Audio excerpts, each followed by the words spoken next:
welcome to the ThinkMHK podcast presented by the Manhattan Area Chamber of Commerce. On this podcast, you will hear about a variety of local matters pertaining to the business community. You also hear from local business owners to hear their story and gain valuable business insights. Thanks for tuning in today. We have a great guest with us today on the ThinkMHK podcast. It's our newest staff person at the Manhattan Area Chamber of Commerce, Christian Bishop, who is our new military relations manager. Welcome to the show, Christian. Thanks, Jason. And welcome to the chamber. We're so happy to have you. I'm excited to be here. So we always ask this question of all of our guests. We ask them to tell us a little bit about themselves and how they ended up in Manhattan. So why don't you start off with that? I am a Manhattan native, graduate from Manhattan High and K-State. My first move here to Manhattan was due to my father being a single parent. My maternal and paternal grandparents lived in Saline and Topeka. So despite him being a former KU football all-star, he chose Manhattan to be the central location to raise me and my brother. And then the second time I came to Manhattan was when my spouse at the time commissioned to the Army. I was going to K-State and he called and said, "We got our duty station. Guess what? We're coming to Fort Riley." So naturally, we had our daughter and I started working at Fort Riley. So I just stayed.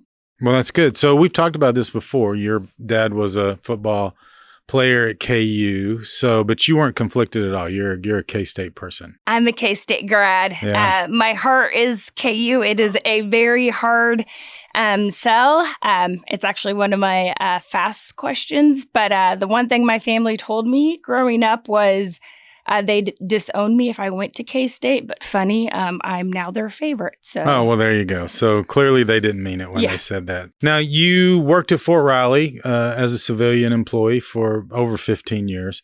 What were the various roles you had at Fort Riley? I started off in child, youth, and school service as an assistant director and worked my way up to being a director of one of the 4 child care centers. I took a leadership mentor position, and during that time, I was asked what I wanted to be when I grew up, and I said, I'd love to try catering and hospitality. 4 weeks later, I was asked to take over the business manager position and run the conference center. And then that's kind of how I ended up in Protocol. Due to budget cuts, they had to close the catering position and Protocol had a position. And through working with them in partnerships, they had asked me to apply.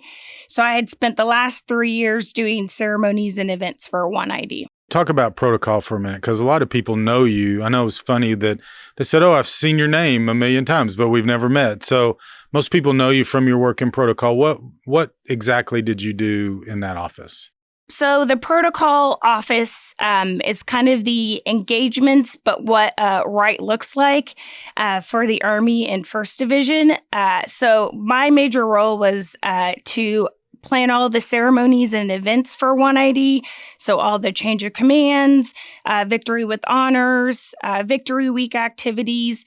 Those are my main components. Of course, if the general hosted any distinguished visitors, I was that coordination. And then we were just kind of I call it the Oz behind the scenes of ensuring that, we did what right looked like to the Army. So yeah, guys. So you worked a lot with our person at the time, which Janet Nichols, who had this position for 10 years. So when this role opened and we started talking about it, you had a big decision to make because you had been at Fort Riley for a long time. So why did you decide to make the move into a community role as opposed to being on post? I think the biggest two is the Manhattan community and then the Fort Riley community have been the 2 places that I have called home my entire life. And regardless of the fact that I was from here, these 2 communities were the reason why I wanted to stay here. And so seeing the great work that Janet had did and the collaboration and the partnership, when this position did come available, that's kind of what excited me and inspired me. And I hate to say it, but the drive has been probably one of the best single things is to actually be present for my daughter during this time. Yeah, because your daughter goes to school at Manhattan Catholic, right? Catholic, yeah. So yeah, and you live in the area, yes. So you were driving through Manhattan every day and then going to work. So obviously saved a lot of time in the vehicle. Now you've told me before you had a nickname on post, right? What was your nickname? My nickname was Miss Manhattan. Right. I actually did, during Big Red One Year Family, we did a Ask Me Anything segment podcast. And so I was the host for that. And so it kind of did turn into Miss Manhattan. People still come to me and ask me, text me, even before I worked at the chamber. Hey, I heard this restaurant's coming. Hey, I heard this business is coming. Can you confirm or deny that for me? So that was kind of, nice.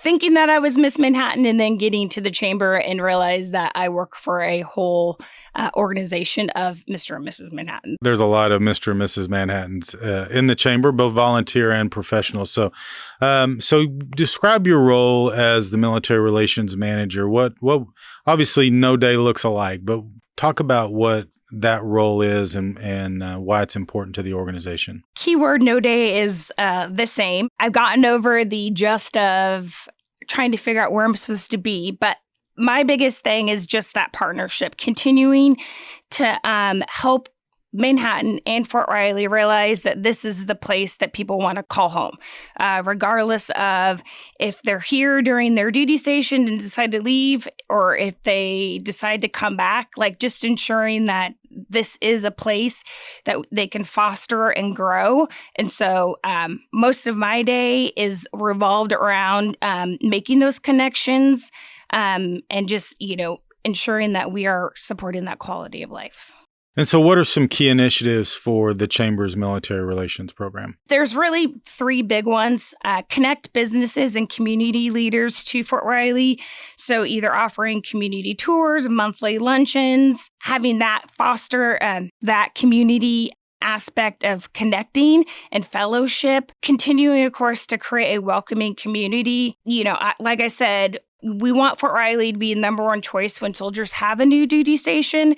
But I also want Manhattan to be the place when they decide to retire and leave and call home. And I would say that, kind of my previous position on Fort Riley, we often heard the tale of two tales. I loved it here. And also people said, this is why I chose to come back. Like, this community is important. So how do we continue to promote and foster that welcoming community? And then, of course, advocate for not only Fort Riley, but Manhattan to sustain and grow. So with all the new initiatives that we have between the Elevate Fund, Childcare Accelerator, NBAF opening, and of course, the new Manhattan Area Technical College being built, there are so many reasons why we are the center of everything. Yes, you talked about that a minute, about protecting and growing Fort Riley. What are the strengths that we have when the Army looks at Fort Riley, and what are some of the challenges that we face in protecting and growing our mission? So I think the number one, you'll keep hearing this over and over, is the partnership. Fort Riley, this is the third time that they have actually won the community partnership for the fifth time in the Army. So that is a huge accomplishment. And of course, showing of the fact that, partnerships do strengthen the training facilities on the installation to be able to conduct real life training without leaving the installation. And again, the fact that we are the center of everything. So the installation can deploy within 72 hours.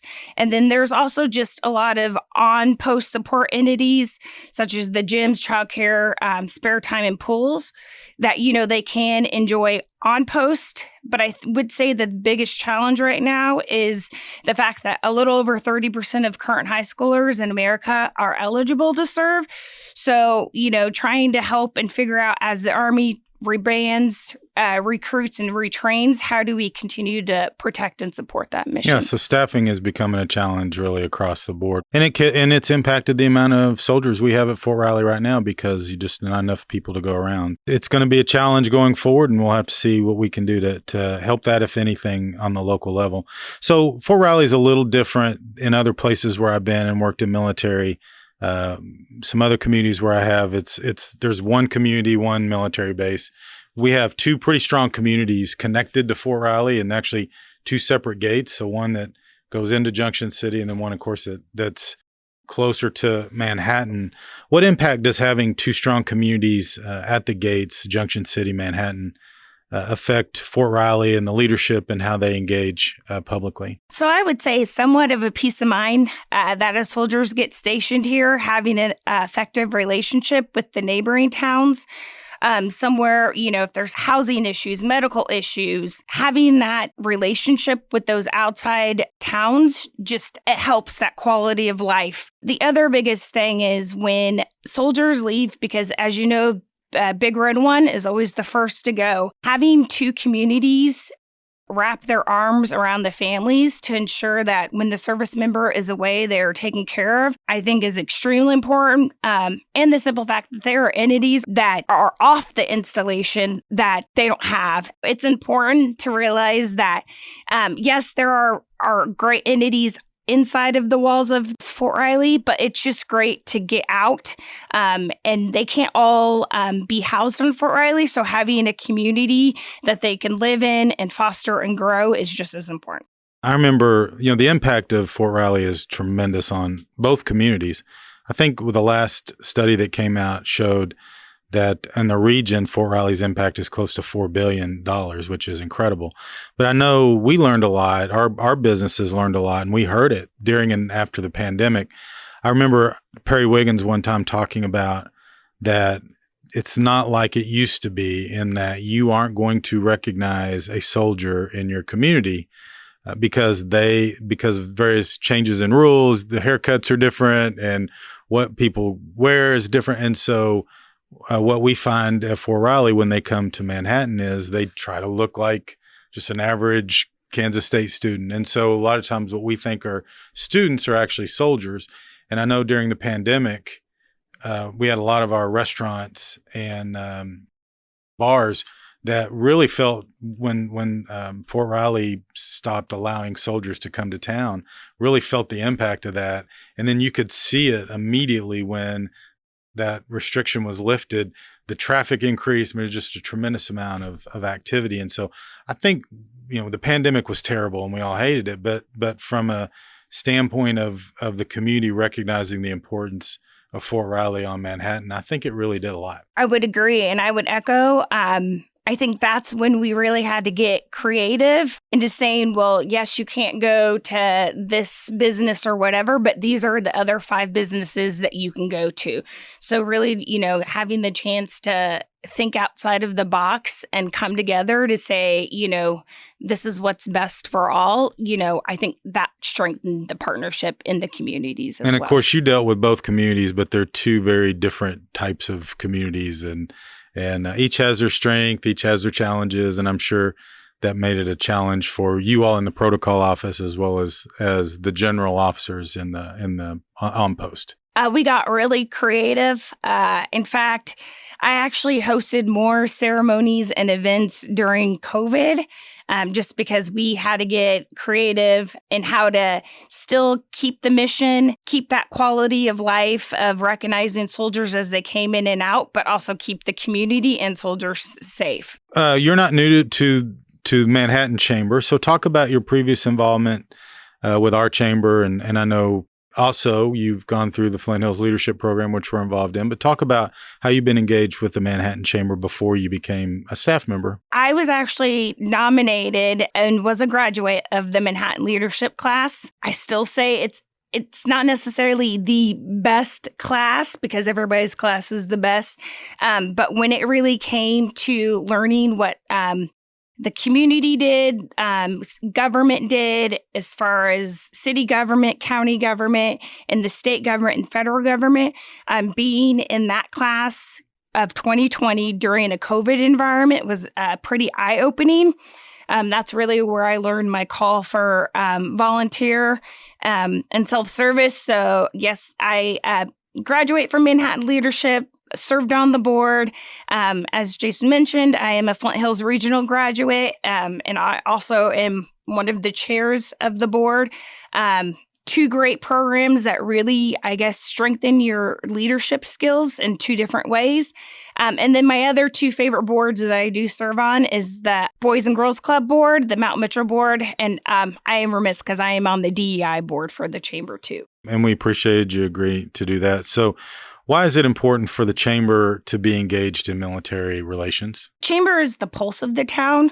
I would say that we are the drivers when it comes to economic impacts, entrepreneurships, workforce initiatives, and welcoming new business. I kind of talked about, just the simple fact of when I was Miss Manhattan on Fort Riley, the amount of text messages that I would get about new businesses coming and the excitement from people. And so now it's kind of crazy working for the chamber and actually seeing that excitement happen in real life. But the other great thing about the chamber is we have the CVB board. So as family members and service members start to arrive, distinguished visitors come to town and Fort Riley hosts, their conferences. Having the CVB board part of our team, I think, is an asset and showcasing all of the entities that Manhattan has to offer. And so if somebody wants to get involved, I know we always talk about the easiest way to get involved is start coming to the luncheons. Which remind me, are which day of the month? They are the first Wednesday. Wednesday of the month, and you can get on our website and find. We rotate those between our three hotels. But what are some other ways other than the luncheon that someone can get involved in MRC? Following our Facebook page, the Manhattan Chamber page. Also, just getting to Fort Riley, I think, is another way to be involved. Seeing what Fort Riley has to offer. If your business or organization wants to take a tour onto Fort Riley, always just reaching out so we can get you scheduled for an event. But I think those are the most things, the luncheon and just, like I said, taking that tour onto Fort Riley to really see what they have to offer and just help broadening that relationship. One big event that we have coming up later in the summer that I'm sure we could use all the volunteers that we could find. We host the call with the military families for the Kaw Valley Rodeo. So we buy tickets and we give away about 2,500 tickets to that. And we'll have something for them to come and eat and drink before they go to the rodeo. So I'm sure you could use volunteers. That'd be in July. It's just such a great event. You mix the rodeo, the One ID band comes out. But again, it's just a great way to get involved and to thank soldiers and their family members for their service. And you have a support organization. You might want to talk about them in a Little Apple Brigade. Is that so somebody can join that, and they have a couple events a year? So the Little Apple Brigade is just another way that business leaders and the leaders of Fort Riley can connect and kind of had that one-on-one conversation that just fosters into more growth. And so we just had our spring social. It was a great event. Great time to actually welcome One ID back from their rotation in Eastern Europe. And then we'll have another ball in the fall. So again, if you're interested in Little Apple Brigade, you can always reach out. And I just talked to Colonel Foote today, in fact, and sounds like with the exception of a few smaller groups that'll be traveling, that it could be we have almost everybody home in 2024. So that was good news too. We haven't had that in a while. It has been over 2.5 years that we've had everybody from the installation home. So they probably won't know what to do with the extra traffic. But it's exciting time. Yeah, it'd be good for our local businesses and the community overall. So we're glad to have everybody back and safe. So, all right. So that's the end of the main segment. Now, I know you have been made aware of the rapid fire section of the podcast. So you have got your questions, and we are ready to set your rapid fire part of the podcast. So you think you're ready for this? We'll see. Okay. All right. Here we go. Do you have any hidden talents? I don't know if it's a talent, but I can lead a mad class of Zumba if needed. Oh, there you go. That's a talent. It's at least a learned talent. What movie have you seen the most? Shrek. If you could only watch one movie or television show for the rest of your life, what would it be? Is it Shrek? Actually, it's Matlock. Matlock. Yeah, it's Matlock. Andy Griffith's a talented guy. Describe your perfect day. April 25th. It's not too hot, not too cold. Ah, I like it. I like it. That's a good one. Is that your final answer? That's my final answer. What job did you want as a kid? I wanted to be a principal. A principal. Why? My grandma was a principal. Oh, okay. So if someone paid you to write a blog or book about anything, what would it be about? It would be about the things that I wish I could say to my kid. Life lessons. That would be good. Yeah. What was your first job? It actually was working for the city of Manhattan when I was 14. Believe it or not, all of the city trails were wood chipped. And so that was my job my freshman year in high school, was paving all of the trails in Manhattan with wood chips. Who inspires you the most and why? I said I wanted to be a principal. It would be my grandma. She was a principal in Salina. And so just, her values of, giving back, pursuing and reaching out to community for, ensuring that her children were taken care of was always important. So I would say my grandma. What is the most unusual pet you've had? A rooster. So my daughter got to take home one of those chickens that she hatched from school. So I took it home for spring break, and then COVID happened. And so we thought it was a chicken, and it actually ended up being a rooster. And what was the rooster's name? His name was Red. Red. From the movie Friday. That's a good name. Aside from necessities, what one thing could you not go a day without? I would say probably coffee. It's a hard thing. Even no matter what time of year, I need to have it. So, what is the most ridiculous thing you believed as a child? I said it earlier, but my parents and family told me that I would not succeed if I went to K-State. And again, now they didn't say that you wouldn't succeed. They said they would disown you. Well, that too. Yeah, but clearly that was not now true. I'm their favorite. There you go. And then last question, and these are, I guess, two answers. What is your first and your favorite concert? So my first concert was in Bramlage Coliseum, Dixie Chicks, when I was 16. They're the Chicks now. They changed it. That's right. And I can't necessarily say I have one favorite concert. So I went on a year concert trio. So my trio concerts was Katy Perry, Pink, and Taylor Swift. Those are all probably really good concerts. I've not been to any of them. So, well, Christian, thank you so much for being with us today, but also thank you for joining our team. We're so excited to have you. As I've said many times, when Janet left, we were concerned what we were going to do, but you were our first choice, and so I'm glad that we could convince you to become part of the Manhattan Chamber. I'm excited. All right. Well, thank you. Thanks for listening to this episode of ThinkMHK, a podcast produced by the Manhattan Area Chamber of Commerce. If you enjoyed the ThinkMHK podcast, we'd love for you to subscribe and share it out on your social media channels. Feel free to reach out to us on Facebook, Twitter, or Instagram at the Manhattan Area Chamber of Commerce.